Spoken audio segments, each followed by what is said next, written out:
أرجو ألا نختلف فيه. Saat keberadaan Islam tercium oleh para pemuka Quraisy, keselamatan muslimin generasi awal mulai terancam. Pemimpin-pemimpin Quraisy mulai berani melakukan penyiksaan secara terang-terangan.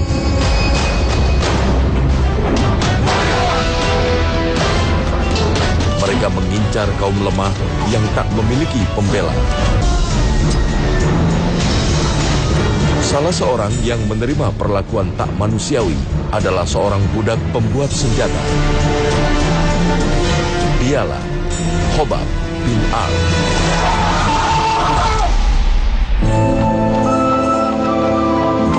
Khobab merupakan budak asal suku Tamim, yakni suatu suku yang berada di luar Mekah.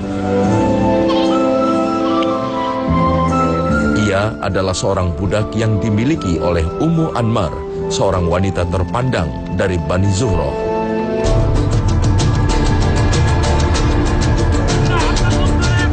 Khobab diberi kesempatan untuk membuka usaha sebagai pembuat senjata. Hingga banyak penduduk Quraisy Mekah yang mempercayakan pedangnya dibuat oleh Khobab. Di tengah kesibukannya sebagai pembuat senjata, Khobab diam-diam mengikuti ajaran Nabi Muhammad Sallallahu Alaihi Wasallam.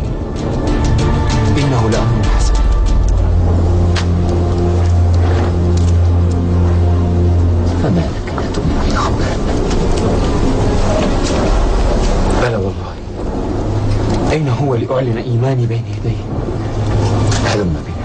هلم بنا يا خباب هلم بنا إلى رسول الله صلى الله عليه وسلم هلم بنا. Suatu hari para pemesan senjata itu, pemesan pedang yang dibuat oleh Khobab datang untuk mengambil pesanannya. Kemudian Khobab dia berbicara dengan dirinya sendiri. Padahal waktu itu pelanggannya sedang datang untuk meminta pedangnya sehingga para pelanggannya mendengarnya. Dia mengatakan, apa kalian sudah mendengar semua perkataannya? Apa kalian sudah pernah tahu dia apa yang dia ucapkan? Kemudian dia menjawab sendiri. Itu pertanyaan dia, itu dia jawab sendiri. Dia mengatakan bahwa aku bisa melihat kebenaran itu hadir dari dirinya, dan seakan aku bisa melihat cahaya keluar dari kedua rahangnya. Artinya ini apa yang dia sampaikan, apa yang dia lakukan. Dia adalah orang yang baik dan apa yang disampaikan adalah kebenaran dan cahaya. Orang-orang yang mendengar itu, dia berbicara dengan dirinya sendiri. Dan terkadang kita begitu, kita akan menjumpai orang-orang yang mendapatkan hidayah, dia seperti sedang berdialog dengan dirinya sendiri. Dia sedang mencoba untuk mencerna ini, apakah ini kebenaran itu, apakah ini yang akan dia ikuti. Seperti Khobab. Dan memang ini penting. Saat mari kita juga harus sediakan waktu kita untuk kita mendialogkan kebenaran dalam diri kita. Dan dengan itu mudah-mudahan kita mendapatkan hidayah sebagaimana Khobab mendapatkan hidayah. Hanya kemudian Khobab keluar kalimatnya sehingga orang-orang ini bertanya, apa yang kau maksud adalah Muhammad? Dan dia mengatakan bahwa ya, yang saya maksud adalah Muhammad. Kemudian dia mengatakan, aku bersaksi bahwa tidak ilah kecuali Allah dan Muhammad adalah Rasulullah. Orang-orang yang mendengar itu langsung nanti mereka pergi melaporkan ini kepada majikannya yang telah berjasa dalam kehidupan Khobab, yaitu Ummu Anmar. Ummu Anmar begitu mendengar dia marah. Siapa yang mau melindungi Khobab? Dia hanya mantan budak, dia bukan Quraisy pula. Dan inilah yang nanti disampaikan langsung di hadapan Umar bin Khattab saat nanti Umar jadi khalifah. Dan Umar mendialogkan atau memuji seorang Bilal bin Rabah yang dulunya hanya budak kemudian dicambuk segala macam. Khobab mengatakan, bedanya saya dengan Bilal adalah kalau Bilal itu begitu dia disiksa, ada yang membela. Dan kita tahu bahwa Bilal itu yang membebaskan adalah Abu Bakar As-Siddiq. Tapi aku saat itu tidak ada satupun yang membela aku. Bahkan ketika diletakkan besi panas di kepalaku, aku diinjak dadaku.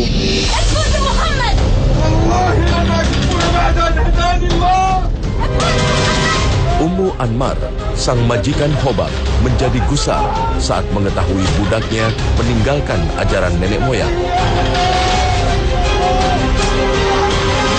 Tanpa ampun, dia menyiksa Khobab agar kembali meyakini agama sebelumnya. Namun Khobab tetap istiqomah, meski tempahan pedang panas ditempelkan di kepalanya. Rasulullah Shallallahu Alaihi Wasallam saat Rasul melewati dan melihat peristiwa itu, Rasulullah SAW tentu tidak boleh ada perlawanan. Dan itu perintah ayat. Maka Nabi SAW hanya melewati dan berdoa. Berdoa, ya Allah tolonglah Khabbab. Disebutkan bahwa dalam sejarah akhirnya dengan doa Nabi itu, sang ibu majikan itu, Ummu Anmar itu kemudian sakit. Begitu sakit ternyata disebutkan bahwa tidak ada obatnya kecuali dengan meletakkan besi panas di atas kepalanya. Masya Allah, belajarlah ini yang disebut dengan senjata makan tuan. Bahwa dia yang melakukan itu pada orang lain, ternyata Allah punya sangat banyak cara untuk membalas dengan hal yang sama, bahkan lebih pedih lagi. Maka berhati-hatilah, jangan menzalimi orang lain, karena Allah punya cara untuk membalas dengan cara yang bahkan kita tidak menduganya, mungkin lebih hina lagi. Maka Nabi sudah ingatkan, fattaqu da'watal mazlum fa innahu laisa bainahu wa bainallahi hijab. Takutlah kalian pada doanya orang yang dizalimi. Jangan zalimi orang, karena kalau orang itu menengadahkan tangannya pada Allah Subhanahu wa taala berdoa, maka kata Nabi tidak ada penghalang antara doa dia dengan Allah Subhanahu wa taala. Siksaan demi siksaan terus dihadapi Khabbab bin Ard. Semua siksa yang ia terima tak dilawan, namun tak sedikit pun imannya terguncang.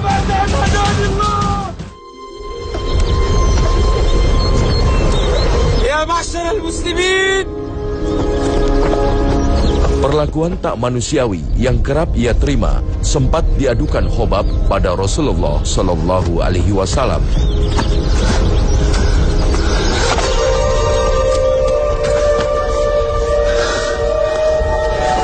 Ya Rasulullah, laqad aduna ankara al-adha. Falau tad'u lana rabb al-alamin subhanahu يخفف عنا هذا البلاء. يقول لك رسول الله صلى الله عليه وسلم إن من كان قبلكم من المؤمنين كانوا يمشطون بأمشاط الحديد حتى يكشط اللحم عن العظم، وكانوا يصبرون من أجل دينهم وإيمانهم بربهم. فاصبروا واحتسبوا، إنما الجنة للصابرين المؤمنين المحتسبين. Rasulullah Sallallahu Alaihi Wasallam meminta Khabbab agar tetap bersabar. Pasca keislamannya, Khabbab aktif mendalami Islam. Kecerdasan yang dimilikinya membuat Khabbab dikenal sebagai ahli Al-Quran.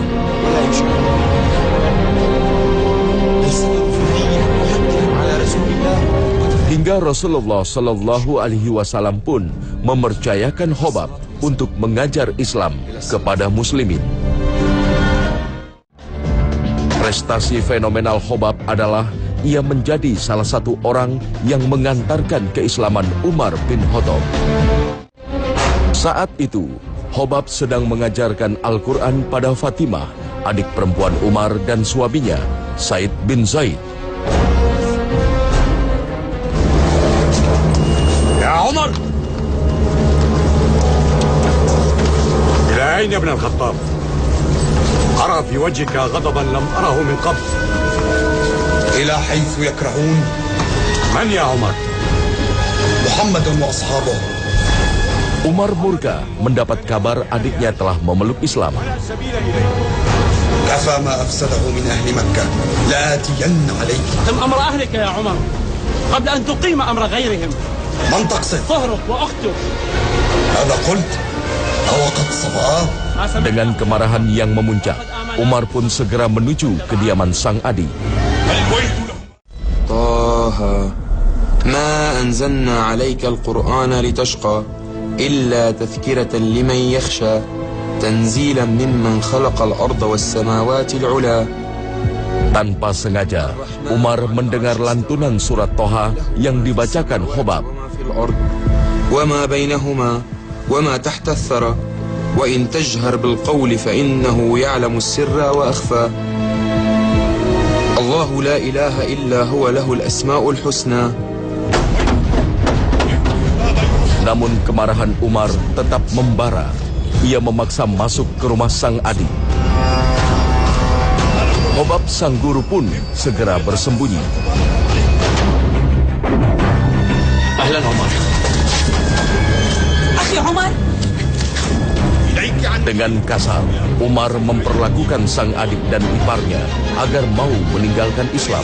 يا عمر أتضربني يا ابن عمي تفعل بي ما فعله الخطاب بأبيك أتحتملون هذا يا بني الخطاب أيحتمله بنو عدي يحتملون أكثر من هذا. Sementara itu, Khobab terus mengawasi kejadian dari balik persembunyiannya.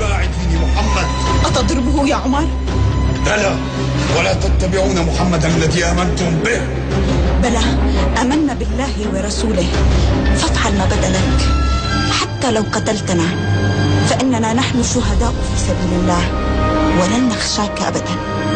وأنت يا سعيد ألا تخشاني؟ لا والله يا عمر لا أخشى إلا الله تعالى. محمد علمك ذلك؟ رسول الله صلى الله عليه وسلم علمنا ألا نخشى في الحق لومة لائم فافعل ما تريد يا عمر فإن متنا فمأوانا الجنة. Amarah Umar mulai mereda saat ia menanyakan perihal lantunan ayat yang sempat ia dengar. إن لك من العقل يا عمر أكثر مما لك من الشراسة فما بالك لا تعمل عقلك مكان يدك. ما هذه الهينمة التي سمعتها قبل أن أدخل إليكم؟ أعطني هذه الصحيفة التي سمعتكم تقرؤون فيها آنفا أنظر ما هذا الذي جاء به محمد. إن نخشاك عليها. لا تخافي أحلف برب الكعبة لأردنها عليكم. اغسل يديك إذن فالقرآن الكريم لا يمسه إلا المطهرون وأنت نجس على الشرك فاغتسل. أغتسل ولما لا أفعل؟ Khobab pun mulai merasakan cahaya hidayah akan menghampiri sang calon khalifah. إن الساعة آتية أكاد أخفيها لتجزى كل نفس بما تسعى. ما أحسن هذا الكلام وما أكرمه. Ia pun keluar dari persembunyiannya. يا عمر خباب بن الأرد إني لأرجو أن يكون الله قد خصك بدعوة نبيه فلقد سمعته يقول اللهم أيدي الإسلام بأحد العمرين عمرو بن هشام أو بعمر بن الخطاب فالله الله يا عمر إنك العاقل اللبيب على ما فيك من ضراوة. دلني عليه يا خباب حتى آتيه فأسلم. Benar saja, Umar sang singa padang pasir telah siap menerima Islam. إنه ببيت الأرقم عند السفر ومعه أصحابه. بحق الله الذي تعبدان سامحاني على ما بدر مني. إني أسامحك يا عمر وإننا لنرجو هدايتك. Khobab lantas memberitahu Umar keberadaan Rasulullah Sallallahu Alaihi Wasallam. أو يفعل يا سعيد أو يفعل أخي عمر. بلى سيفعل لقد رأيت ذلك في عيني. ربي اهدي أخي عمر إلى الإسلام واشرح صدره يا أرحم الراحمين. آمين. Riwayat perjuangan Khobab tak berhenti sampai di situ. Khobab tercatat aktif mengikuti semua peperangan di masa Rasulullah Sallallahu Alaihi Wasallam.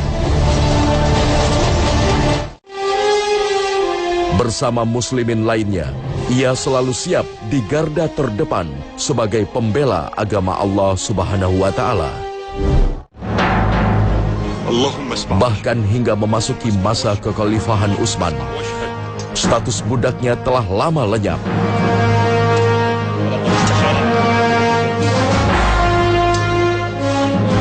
Khobab tercatat sebagai seorang yang kaya raya. Namun ia tetap takut terhadap kenikmatan dunia. Di zaman Umar, ketika Umar menetapkan tunjangan gaji yang besar, maka Khobab termasuk mendapatkan gaji besar karena dia termasuk muhajirin yang pertama. Jadi orang senior muhajirin.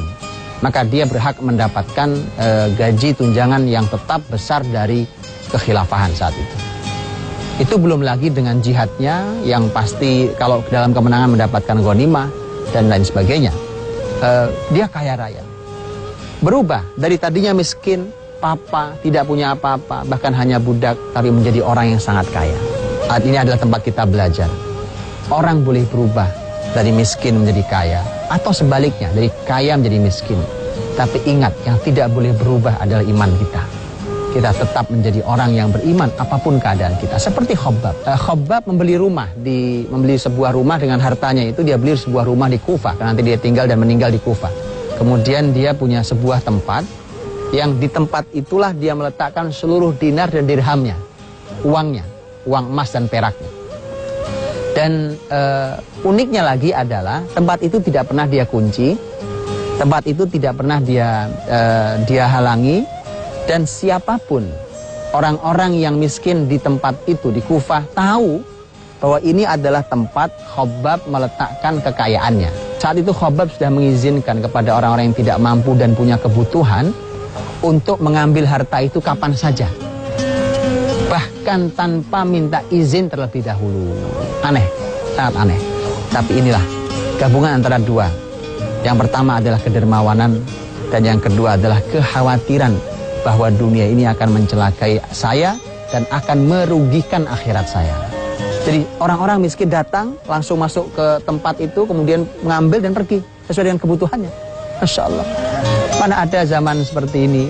Dan kita akan tahu bahwa yang satu khawatir dengan pencurian harta yang dicuri, jadi orang kayanya pelit, orang miskinnya pun menjual kemiskinannya, sehingga kemudian dia bahkan dia tidak berhak pun dia mengambilnya.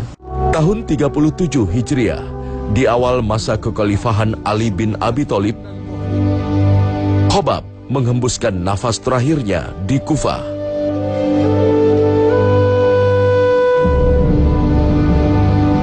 Tugasnya membela Islam di dunia telah berakhir. Khabbab bin Al-Ard radhiyallahu anhu, saat beliau sedang sakit saat itu, kemudian dijenguklah oleh beberapa muslimin, dan saat itu orang-orang yang datang mengatakan, absyir ya Khabbab, bergembiralah wahai Khabbab, bergembiralah wahai Khabbab, karena sebentar lagi mungkin kau akan segera menyusul sahabat-sahabatmu. Kemudian mendengarkan kalimat orang yang menjenguk dengan bahasa yang mungkin hari ini buat kita menarik, unik gitu ya, kalimat yang artinya bahwa orang meninggal kemudian diberikan kalimat kabar gembira. Tapi ini bahasa yang memang biasa standar di orang-orang soleh. Maka kemudian Khabbab menangis mendengar kalimat itu. Orang-orang bertanya, mengapa kau menangis wahai Khabbab? Kata Khabbab, demi Allah, bukan karena aku ini takut meninggal, tetapi karena kalian telah mengingatkan aku dengan saudara-saudaraku itu, dengan para sahabat Nabi yang lain. Mereka adalah orang-orang yang berjuang, orang-orang yang berjihad, orang-orang yang dengan tulusnya mereka memperjuangkan agama Allah, dan mereka belum mendapatkan dunia. Sementara aku berjuang memperjuangkan agama Allah, dan kamu lihat hari ini aku adalah orang yang kaya.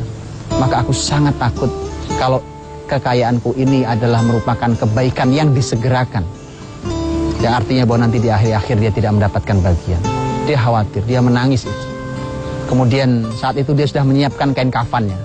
Dia siapkan kain kafannya. Kemudian dia melihat, mana kain kafanku, dia melihat kain kafannya. Dia lihat kain kafannya bagus, sempurna, bagus, persiapan dia meninggal. Kembali dia menangis. Kemudian dia mengatakan bahwa dahulu orang mulia, paman Nabi SAW, Hamzah, meninggal. Dan bahkan kain kafan tidak cukup juga untuk kain kafan tidak cukup untuk menutupi dirinya. Maka Khabbab dipanggil Allah Subhanahu wa taala, meninggal tahun 37 Hijriah, dan kemudian dimakamkan di kota Kufah, dan disebut bahwa ini adalah orang yang dimakamkan untuk kali pertama dari kalangan sahabat Nabi SAW di dalam kota Kufah.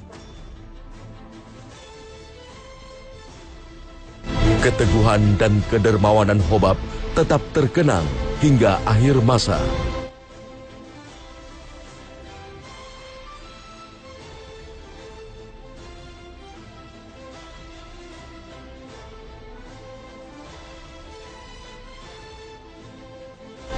Rahimahullah Khabbab bin Arf.